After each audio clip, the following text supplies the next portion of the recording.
新竹的头前溪对在地人来讲是上界主要的用水来源。为了要让更较侪人来关心到这头前溪的生态环境，阳明交通大学的团队特别透过这带民众来导览的方式，让大家来了解到这头前溪的环境变化。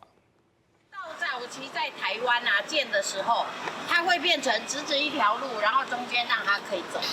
带大家来到头前溪，了解这几年溪水的变化。各地新竹有超过8成以上的人，主要用水来源拢是对遮来的。而且对一寡动物来讲，头前溪的水甲生态嘛是因真重要的食物来源。阳明交通大学团队特别以头前溪做主题，希望大家做伙来关心这条溪的生态。头前溪里面有非常多的这个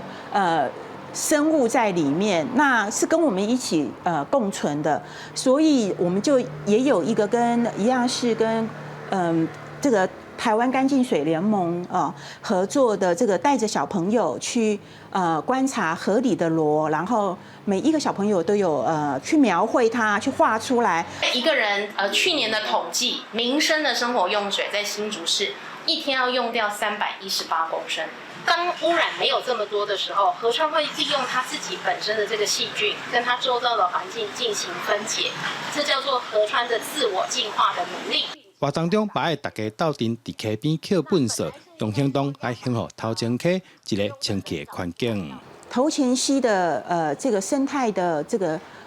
健康与否，其实也是一个我们整个大环境新竹大环境的一个很重要的指标。譬如说，我们最近也发现到这个垃圾的问题，其实非常的影响到我们这个头前溪水质的问题。除了导览活动以外，阳明交通大学团队搁伫日本海军第6燃料厂展出这摆的活动记录，希望招社区民众斗阵参与，做伙关心台湾的河川环境。记者陈君和新竹报道。